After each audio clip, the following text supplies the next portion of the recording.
अस्सलाम वालेकुम बेटा।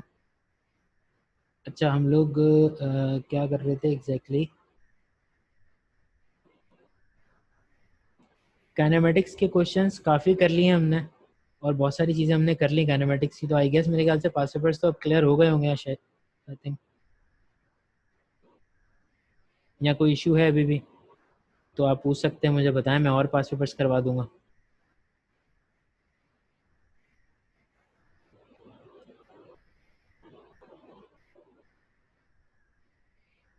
हाँ बेटा, आंसर मीन चैट।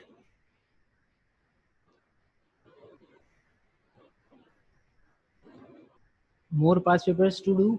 यहाँ काफ़ी हैं, अब मैं असाइनमेंट दे दूँ एक, फिर आप पास पेपर्स को सॉल्व करके फिर मुझे चेक करवाएंगे। बोलें? जल्दी जल्दी आंसर कीजिएगा ताकि आइडेंटिफाई करना आसान हो चीज़ों को, क्या करना है आगे।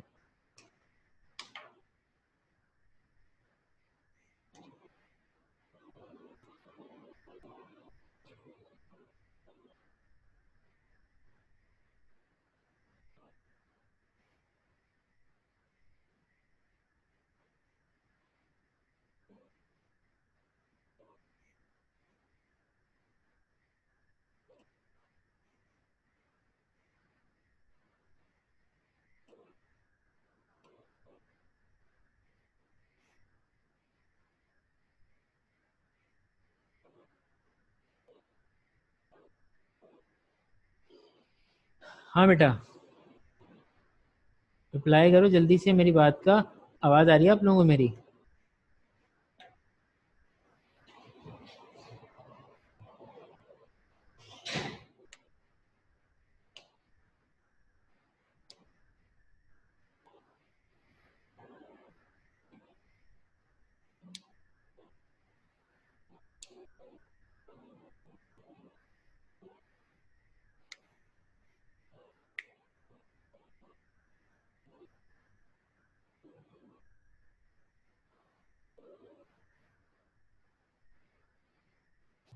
हाँ बताओ, क्या करना है? पास पेपर और करने हैं काइनेमेटिक्स के, यहाँ पर मैं नया टॉपिक स्टार्ट करूँ?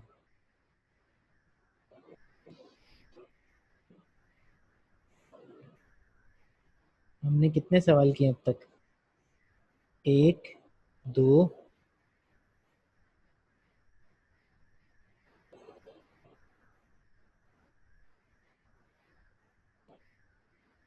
तीन, चार, पाँच,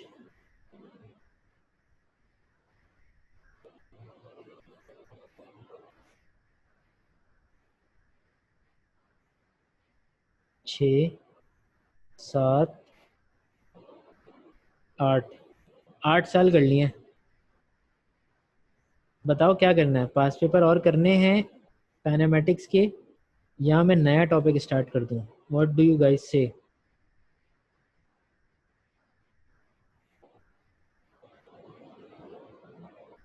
टॉपिक क्लियर है?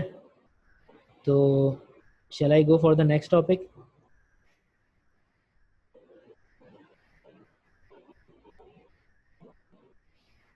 ईशा बेटा, तुम भी रिप्लाई करो।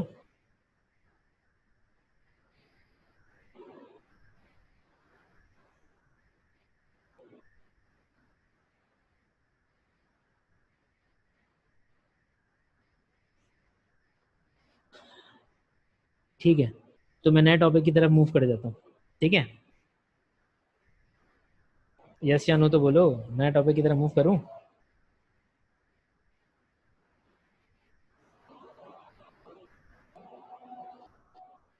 ठीक है।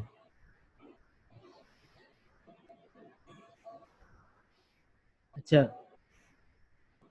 आई गेस मेरे ख्याल से, मुझे लग रहा है हमें एलसीएम अच्छे, अच्छा 15 से सब कुछ खुल रहा है? इट इज़ कंफर्म ना? तो मेरा ख्याल है कि हम लोग एलसीएम एचसीएफ वाले टॉपिक्स कर लेते हैं। व्हाट डू यू गाइस से?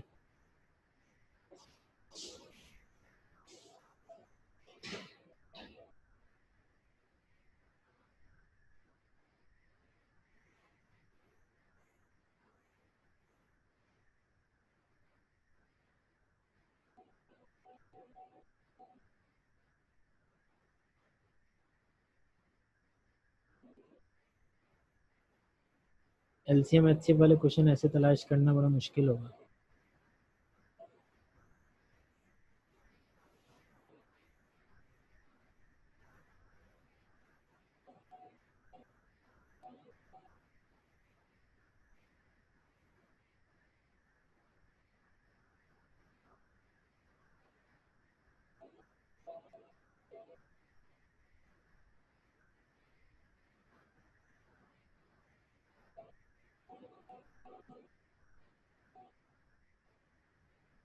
एक सेकंड रुको।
एक काम करते हैं, फंक्शंस करते हैं। फंक्शन छोटा सा टॉपिक है, वो निपट भी जाएगा।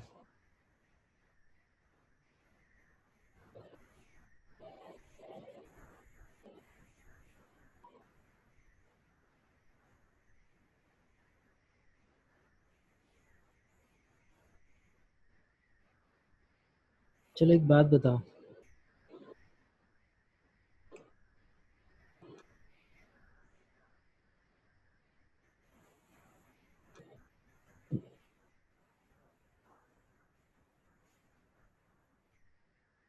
y is equal to 3x+2 equation है। इसमें x कौन सा वेरिएबल है और y कौन सा वेरिएबल है? कौन, मेरा कहने का मकसद है कि डिपेंडेंट वेरिएबल कौन सा है और इंडिपेंडेंट वेरिएबल कौन सा है?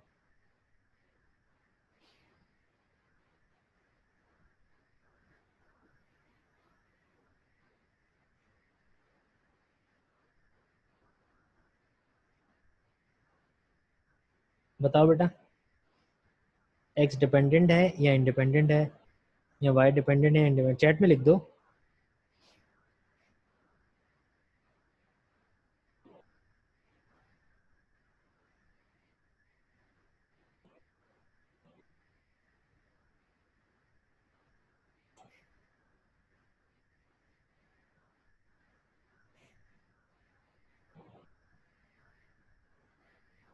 पता है नहीं पता? अरे जवाब तो दो। नहीं मालूम तो बता दूंगा मैं। डरते क्यों हो, जवाब तो दिया करो। देखो x जो है वो इसमें क्या होगा, इंडिपेंडेंट होगा, और y जो होगा वो डिपेंडेंट होगा। ठीक है, कैसे?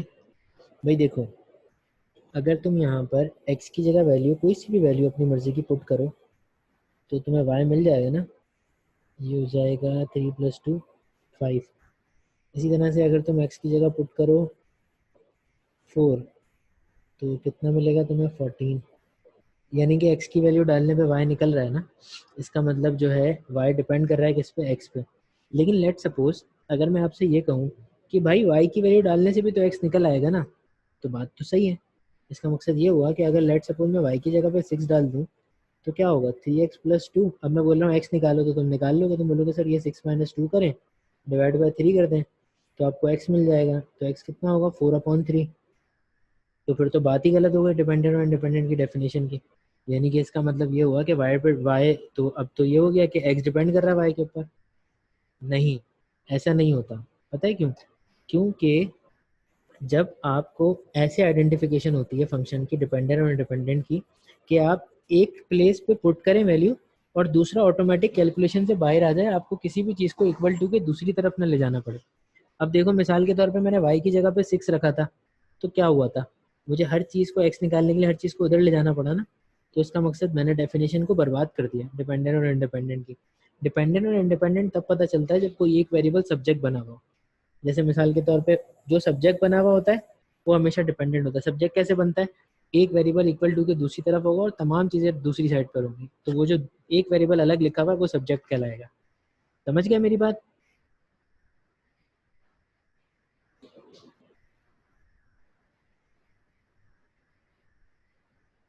अच्छा अब देखो, अब ये पूरा जो वेरिएबल है, मतलब अब जो इंडिपेंडेंट वेरिएबल होता है ना, फंक्शन हमेशा उसका होता है। यानी कहने का मकसद ये हुआ कि जो ऊपर 3x+2 लिखा था ये था फंक्शन ऑफ x, यानी कि 3x+2 ये फंक्शन ऑफ x है। अब इसके अंदर एक एक करके मैं अपनी मर्जी से वैल्यू प्लेस करता रहूँगा और मेरे पास दूसरा रिजल्ट निकलता रहेगा। लेट सपोज मैंने यहाँ पे 3 2 6 + 2 8 हो गया, फिर मैंने यहाँ पे डाला 3, तो ये हो जाएगा 3 × 3 + 2, 3 3 9 2 9 + 2 हो गया 11। सही है। जो वैल्यू मैं प्लेस कर रहा हूँ वो मेरे पास कहलाती है मेरा इनपुट, और जो रिजल्ट आता है उसको मैं कहता हूँ आउटपुट। ठीक है, इसी तरह से मैंने यहाँ पर वैल्यू 3 प्लेस की थी, तो ये मेरा क्या कहलाएगा, इनपुट, और जो आंसर आया वो क्या था, 11, that is my output. Is that clear? यहाँ तक क्लियर है?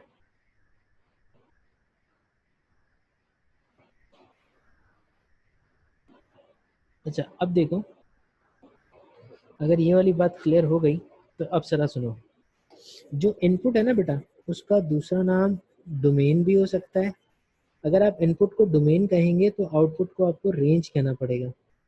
अगर आप इनपुट को ऑब्जेक्ट कहेंगे तो आउटपुट को आपको इमेज कहना पड़ेगा। ये तमाम नाम एक दूसरे से कनेक्टेड है। किस तरह? बिल्कुल इस तरह। अगर आपने वैल्यू डालने वाले को इनपुट कहा है तो आंसर को आप आउटपुट कहेंगे। अगर जो वैल्यू आप प्लेस कर रहे हैं उसको आपने डोमेन कहा है तो आंसर रेंज कहलाएगा। और अगर जो वैल्यू आप प्लेस कर रहे हैं उसको आपने ऑब्जेक्ट कहा है तो आंसर इमेज कहलाएगा। Got the point? ये बात समझ में आ गई? अब अगर तुम्हें ये बात समझ में आ गई तो अब देखो ज़रा आगे की कहानी क्या है। आगे की कहानी ये है कि हमें फंक्शंस को आइडेंटिफाई करना पड़ेगा कि कौन कौन से फंक्शन हो सकते हैं और कौन कौन से फंक्शन नहीं हो सकते। ठीक है, यानी कि हमें स्टेट फाइंड आउट करनी पड़ेगी। यहाँ आप समझ लें टाइप्स ऑफ फंक्शन।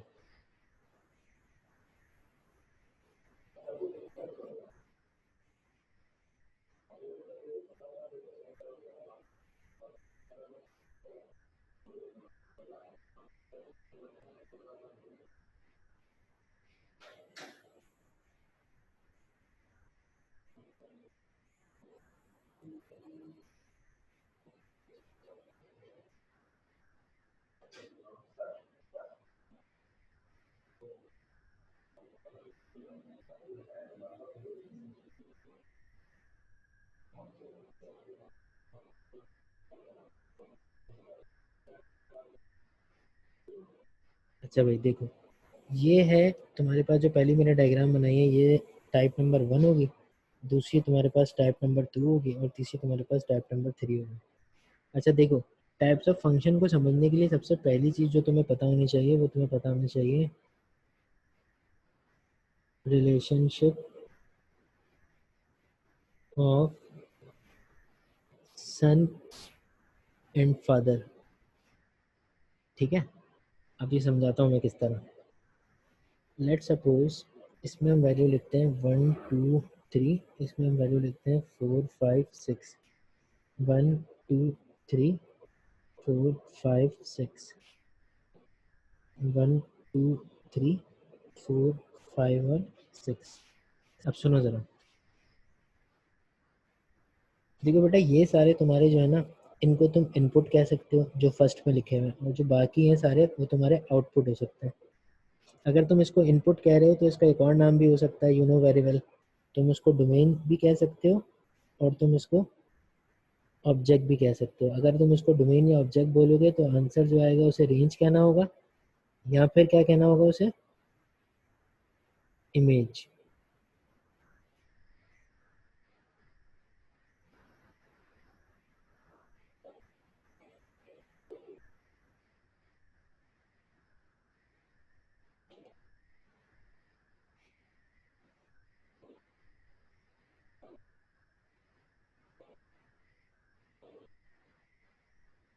ठीक है, ये वाली बात समझ में आ गई ना? अब सुनो आगे। लेट सपोज मैंने इनपुट 1 डाला तो आंसर आया 4, मैंने इनपुट 2 डाला तो आंसर आया 5, मैंने इनपुट 3 डाला तो आंसर आया 6। ठीक है, इसे कहते हैं आप 1 to 1 फंक्शन। क्या कहते हैं? 1 to 1 फंक्शन। इसका मकसद क्या हुआ? इसका मकसद ये हुआ कि जब आप किसी भी टर्म की बात करेंगे, किसी भी एक्सप्रेशन की बात करेंगे, जब आप उसमें पहली एक पर्टिकुलर वैल्यू डाल रहे हैं तो एक ही पर्टिकुलर आंसर पॉसिबल है, दूसरा कोई आंसर नहीं आ सकता। ठीक है, तो इसे कहा जाता है 1 to 1 फंक्शन। लेट सपोज कि आपने वैल्यू प्लेस की 1 और आंसर आया 4, आपने वैल्यू प्लेस की तो आंसर एक आंसर आया 5, यानी कि 1 प्लेस करने पे 2 पॉसिबल आंसर आ रहे हैं, और 3 प्लेस करने पे 6 आ रहा है, मतलब एक पॉसिबल आंसर आ रहा है। एक बात हमेशा याद रखना बेटा, कि कभी भी ऐसा नहीं होता कि इनपुट एक हो और आउटपुट दो आए, ऐसा कभी भी पॉसिबल नहीं होता। वैसे इसको किताबों में तो कहा जाता है 1 to many, but it is not a function. कुछ किताबों में इसके बारे में लिखा हुआ फंक्शन है, तो वो उसमें यहाँ पे क्रॉस भी डला हुआ है, मतलब उसके कहने का मकसद है कि it is not a function, इसको फंक्शन में कभी काउंट मत कीजिएगा। इसी तरीके से लेट सपोज 1 प्लेस किया तो आंसर आया 4, 2 प्लेस किया तो आंसर आया 4, 3 प्लेस करने पे आंसर आया 6, ऐसा पॉसिबल हो सकता है। इसको कहा जाता है मैनी टू वन। क्या कहा जाता है इसको? मैनी टू वन फंक्शन, यानी कि दो डिफरेंट इनपुट के ऊपर एक पर्टिकुलर आउटपुट आ सकता है। अच्छा, अब मैं समझाता हूँ कैसे। देखो, एक छोटी सी एग्जांपल है जो मैंने तुमसे शुरू में कहा था। मैंने कहा था भाई तुम सन और फादर के रिलेशन को याद रखना, तो बेटा इनपुट तुम्हारा सन है और आउटपुट तुम्हारा फादर है। भाई देखो, सिंपल सी बात है, ये तो हमारे माशरे में भी एग्जिस्ट करता है। एक बच्चे का एक ही बाप पॉसिबल है, तो इसलिए वो फंक्शन भी है।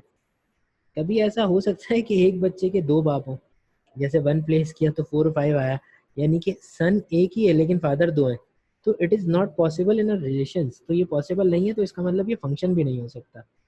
क्या ऐसा पॉसिबल होता है कि दो बच्चों का एक बाप हो? हाँ भाई, ऐसा तो पॉसिबल होता है हमारे माशरे में। तो ये करेक्ट चीज़ है, तो यानी कि इस पे एग्जिस्टेंस है फंक्शन की।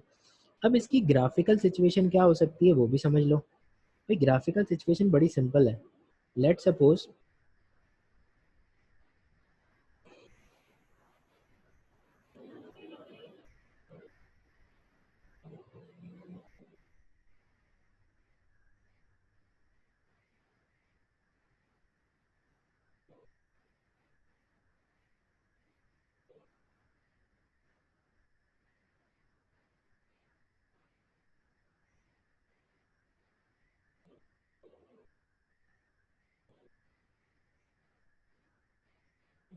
देखो भाई, तुम्हारे पास एक पर्टिकुलर स्ट्रेट लाइन है, ये आई स्ट्रेट लाइन।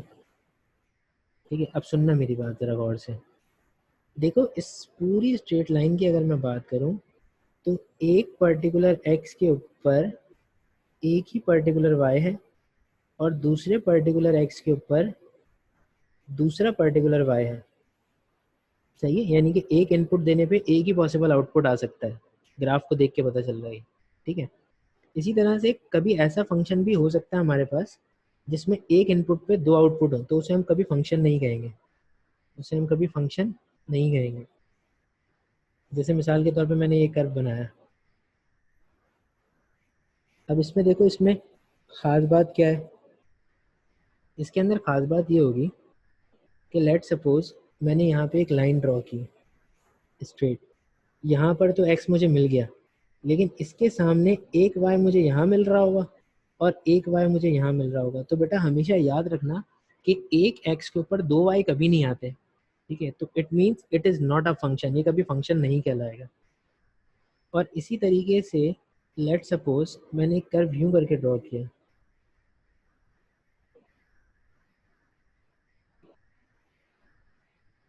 इसमें क्या होगा,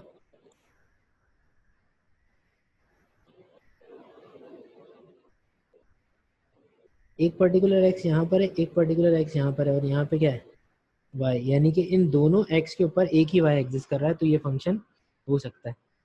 इसकी कैलकुलेटिव एग्जाम्पल क्या होती है, मतलब कोई इक्वेशन ऐसी होनी चाहिए ना जिससे आपको पता चले।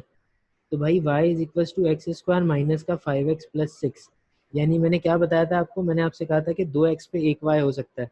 तो आपने x की जगह एक दफ़ा 3 रख के देखा, फिर x की जगह आपने 2 रख के देखा, तो देखेंगे y का आंसर देखिए दोनों दफ़ा सेम आएगा। लेट सपोज यहाँ पे 3 रख दिया, माइनस 5 × 3 प्लस 6, 3 3 9, 5 3 15 प्लस 6, कितना हुआ 0। अब यहाँ पर x की जगह पे 2 पुट करो, 2 का स्क्वायर माइनस 5 × 2 प्लस का 6, कितना हुआ 4 माइनस 10 प्लस 6, कितना हो गया ये 10, ओ सॉरी 0। समझ आई, यानी कहने का मकसद हुआ कि जब आपने 3 रखा तो आंसर 0 आया, आपने 2 रखा तो आंसर 0 आया। इसका मकसद क्या हुआ, इसका मकसद ये हुआ बेटा कि दो पर्टिकुलर एक्स पे एक वाई पॉसिबल है, it means it is a function. Got the point. यहाँ तक जो बातें मैंने बताई हैं क्या वो समझ में आ गई हैं?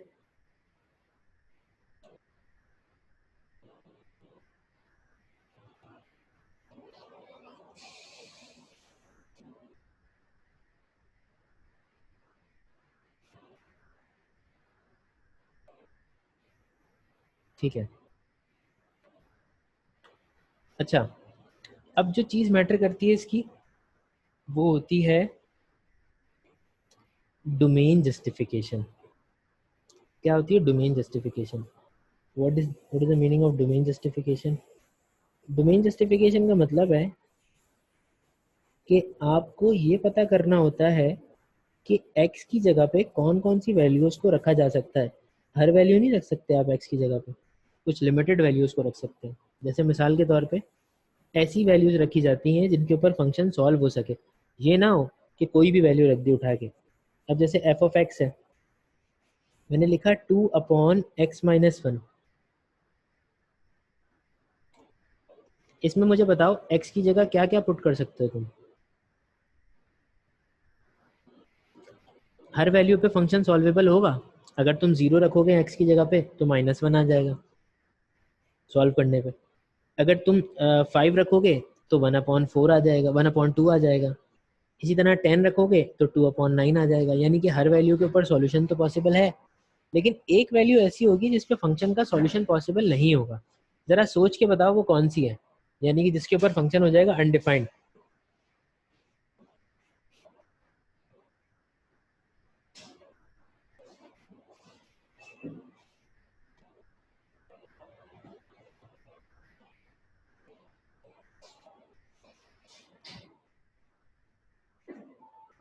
छुट्टी हो गई तुम दोनों की? छुट्टी है? अबे यार एसी बंद कर दे यार, ये सर्दी लग रही है। टेम्परेचर इतना नीचे गिरा हुआ है। हाँ भाई, बताइए। नहीं समझ में आ रहा? मैं बताऊं? देखिए अंदर, x belongs to any real number, यानी कि x की जगह यहाँ पे कोई भी रियल नंबर हो सकता है, लेकिन एक नंबर नहीं हो सकता। कौन सा? Should not be equal to 1, x की जगह 1 नहीं आ सकता। पूछो क्यों? क्योंकि देखो बेटा, जब तुम x की जगह 1 डालोगे तो 1 - 1 क्या हो जाएगा 0, और कोई भी नंबर 0 से नहीं डिफाइन हो सकता, तो नंबर क्या कहलाता है अनडिफाइंड। ठीक है, इसका मतलब x की जगह कोई भी नंबर आ सकता है रियल नंबर में से, लेकिन क्या नहीं आ सकता 1। ये इसका कहलाएगा डोमेन। और इसको लिखने का प्रॉपर वे क्या होगा, ये होगा x belongs to any real number except 1। Minus लगा दिया ना, इसका मतलब 1 नहीं हो सकता। ये बात समझ में आई?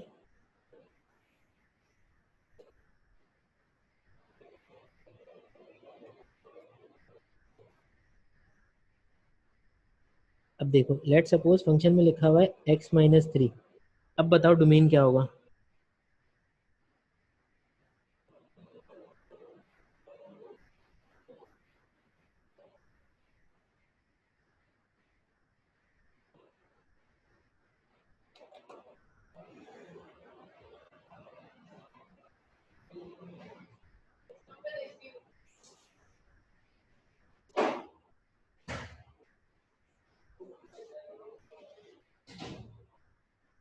बताओ बेटा, सोच के डोमेन क्या होगा जल्दी से।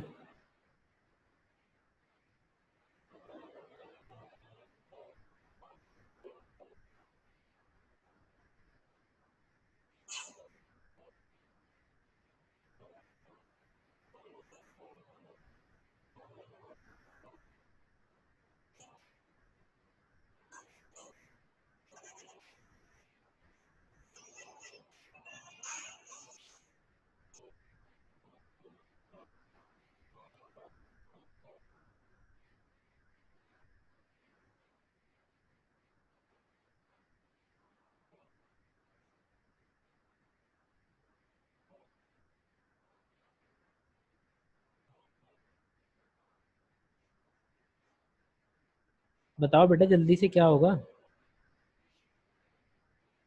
यार तुम लोग जवाब नहीं देते यार। चला, मैं अंडरस्टैंड द डोमेन फंक्शन। अरे बेटा बहुत सिंपल है, देखो मेरी बात सुनो। एक्स की वो वैल्यू बताओ जिसके ऊपर फंक्शन खत्म हो जाए, मतलब सॉल्व ही ना हो सके। ऐसा कोई नंबर बताओ मुझे एक्स की जगह रखने के लिए।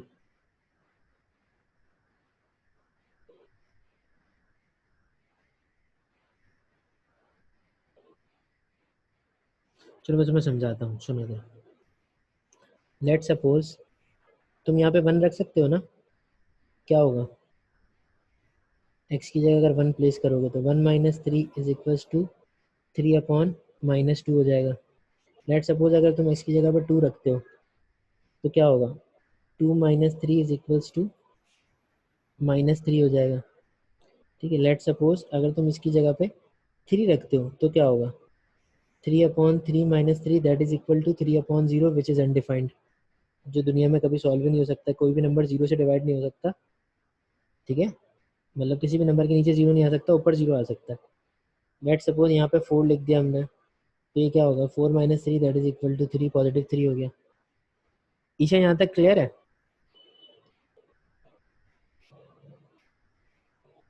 अब देखो बेटा, इसका मतलब ये हुआ कि तुम यहाँ पे हर एक वैल्यू रख सकते हो। एक बात तो समझ में आ गई, हर एक वैल्यू रखी जा सकती है। तुमने लिखा x belongs to any real number. ये बिलोंग टू का मतलब, इसका मतलब होता है बिलोंग्स टू,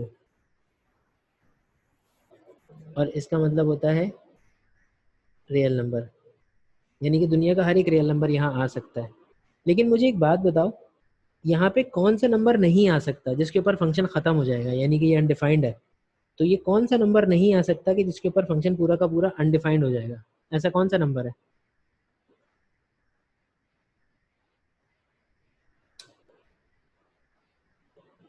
3। तो इसका मकसद क्या हुआ? इसका मकसद ये हुआ कि x की जगह पे कोई भी दुनिया का रियल नंबर आ सकता है, लेकिन क्या नहीं आ सकता?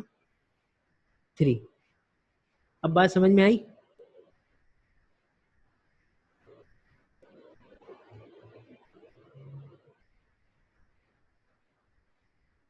हम्म।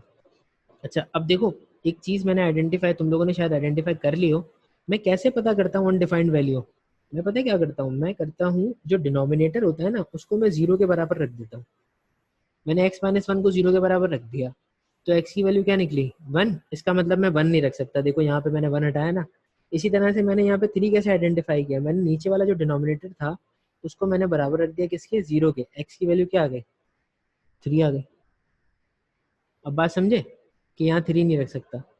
अब देखो, अब अगर मैं तुम्हें एक और फंक्शन देता हूँ, मैंने तुमसे कहा कि चलो बेटा ये एक और फंक्शन लो और मुझे बताओ, let suppose 2 + x divided by x² - 4।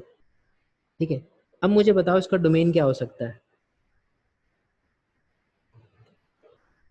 पहली बात तो हो जाएगी x belongs to any real number, ये तो हर रियल नंबर से ताल्लुक रखता है, लेकिन कौन सा नंबर यहाँ पे नहीं आ सकता जिससे फंक्शन अनडिफाइंड हो जाएगा?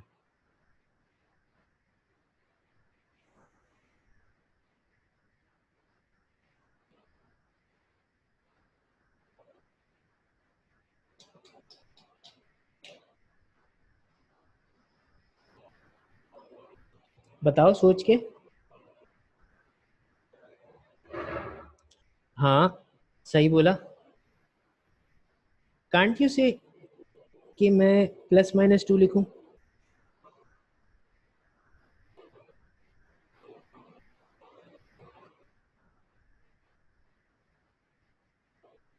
क्योंकि अगर मैंने यहाँ पे +2 पुट किया, लेट सपोज मैं आपको दिखाता हूँ, अगर मैंने यहाँ पे +2 पुट किया तो ये हो जाएगा 2 + 2 और नीचे क्या होगा?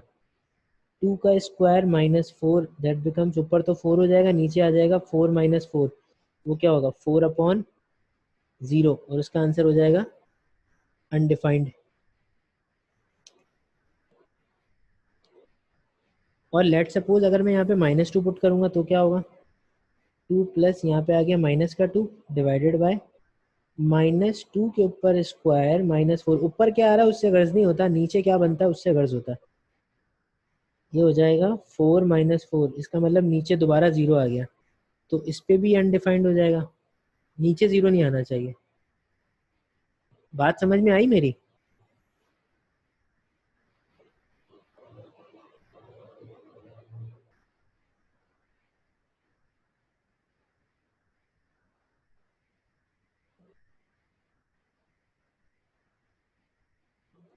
तो मैंने पता है कैसे आइडेंटिफाई किया था? बिल्कुल उसी तरीके से। मैंने क्या किया, डिनोमिनेटर को मैंने 0 के बराबर रखा, तो ये कितना बना? x² = 4। दोनों साइडों पे मैंने स्क्वायर रूट अप्लाई किया, स्क्वायर से रूट कैंसिल हुआ तो इस तरफ आ गया +-2। Got it? जब भी मैंने लिखा कि +-2 नहीं होना चाहिए। ईशा तुम्हें क्लियर है?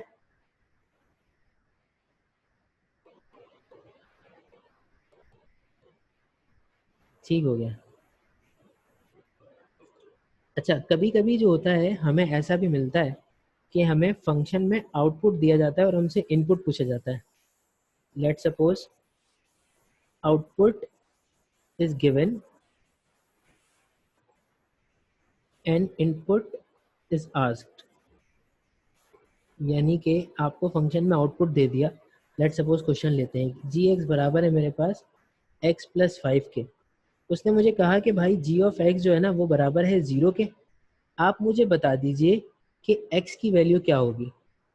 तो इसका मकसद क्या हुआ? इसका मकसद ये हुआ कि फंक्शन तो तुम्हारे पास था जी ऑफ एक्स = x + 5, तुम्हें क्या करना है, सिर्फ जी ऑफ एक्स की जगह 0 प्लेस कर दो, यहाँ 0 प्लेस किया। अब तुमसे पूछ रहा है कि x की वैल्यू क्या होगी, तो तुम क्या करोगे? x की सब्जेक्ट बना लो, ये +5 इधर जाके क्या हो जाएगा? -5 = x, यानी कि x की वैल्यू क्या हो गई? -5। ये बात समझ में आई?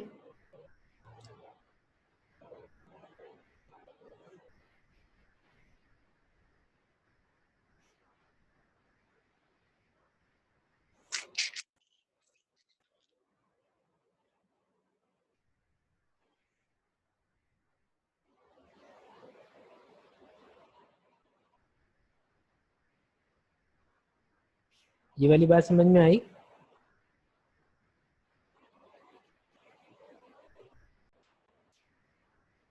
सॉरी बेटा, वो डिस्कनेक्ट हो गया था।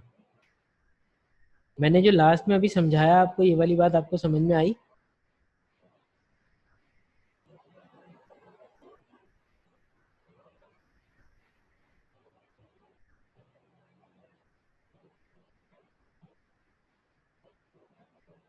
ठीक है। अच्छा अब देखो, ये तो हो गई छोटी मोटी बातें। अब देखते हैं जरा, हाउ विल वी कैल। अच्छा, ये मीटिंग एंड होने वाली है, जैसे ही मीटिंग एंड होगी ना आप इसी लिंक से दोबारा ज्वाइन कर लीजिएगा। सही है? तो अब देखते हैं जरा, how to find the inverse. Inverse क्या होता है?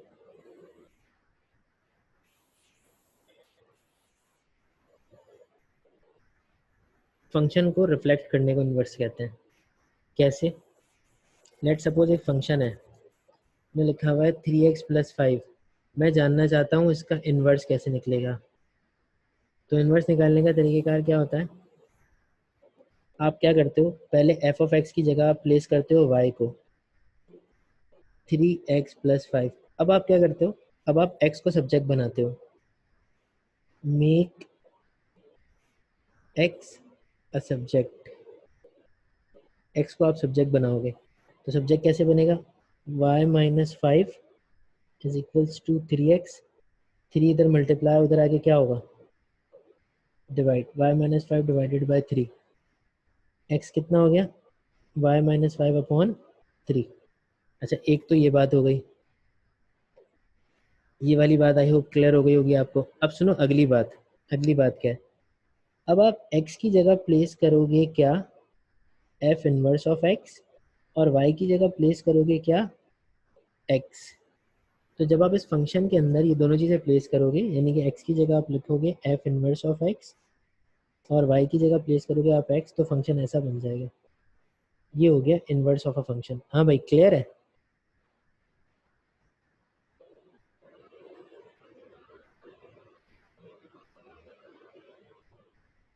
असरा तुम्हें भी क्लियर है बेटा? अच्छा, अब एक और डायनेमिक बताता हूँ मैं आपको। फंक्शन का जब आप इन्वर्स बनाते हो ना, तो पता है क्या काम होता है एग्जैक्टली जो काम हो रहा होता है वो अक्सर बच्चों को पता नहीं होता, लेकिन ये पता होना चाहिए कि भाई असल में डायनेमिक है क्या। देखो भाई, अब सुनो मेरी बात। लेट सपोज तुम्हारे पास एक फंक्शन है, उसका तुमने बनाया क्या, ग्राफ। तो तुम्हारा ग्राफ बना कुछ इस तरह से, फंक्शन का ग्राफ यूँ बन गया f(x) का। अब मैं तुमसे कह रहा हूँ कि भाई तुम मुझे ना इसका इन्वर्स दिखाओ कि इसका इन्वर्स कैसे होगा इसी ग्राफ के ऊपर। तो तुम बोलोगे सर इन्वर्स जो है ना वो बिल्कुल इसका इस तरह से बनेगा, यानी कि f इन्वर्स ऑफ x ये होगा। अब ये क्या चीज़ है, ये बेसिकली पता है क्या है, ये है एक स्ट्रेट लाइन, उस लाइन से हो रही है रिफ्लेक्शन। कौन सी लाइन से रिफ्लेक्शन हो रही है, ये लाइन है एक, ये लाइन है कौन सी, y = x की लाइन है। और y = x की लाइन से तुम्हारी इस पूरे फंक्शन की रिफ्लेक्शन हो रही है। देखो जो नीचे बना था वो एग्जैक्टली इसके ऊपर चला गया, और जो ऊपर था वो एग्जैक्टली नीचे आ गया। इसका मतलब अगर ग्राफिकल डायनेमिक की मैं बात करूं, मैंने एक बच्चे से कहा कि भाई फंक्शन का ग्राफ बना के दिखा, उसने बोला सर अभी बना देता हूँ। एक्स और वाई की उसने वैल्यूज़ ली फंक्शन के अंदर, लेट सपोज कोई भी मेरी एक्सप्रेशन थी, उसमें वैल्यूज इस तरह आई, उसने 1 डाला तो आंसर आया 2, उसने 2 डाला तो आंसर आया 4, उसने 4 डाला तो आंसर आया 6। इस तरह से वैल्यूज बन गई। मैंने अब उससे कहा कि तुम मुझे इन्वर्स का ग्राफ बना के दिखाओ, तो उसने पता इन्वर्स का ग्राफ वो कैसे बनाएगा, वो एक्स और वाई की वैल्यूज लिखेगा। अब जो है वो क्या करेगा, इनके कोऑर्डिनेट्स को स्विच कर देगा, यानी कि 2 1 हो जाएगा, 4 2 और 6 4। और जब वो इससे ग्राफ बनाएगा ना, तो इन्वर्स का ग्राफ बिल्कुल एज इट इज इस तरह बनेगा, और फंक्शन का ग्राफ बिल्कुल एज इट इज इस तरह बनेगा। Got the point? बात समझ में आई मेरी?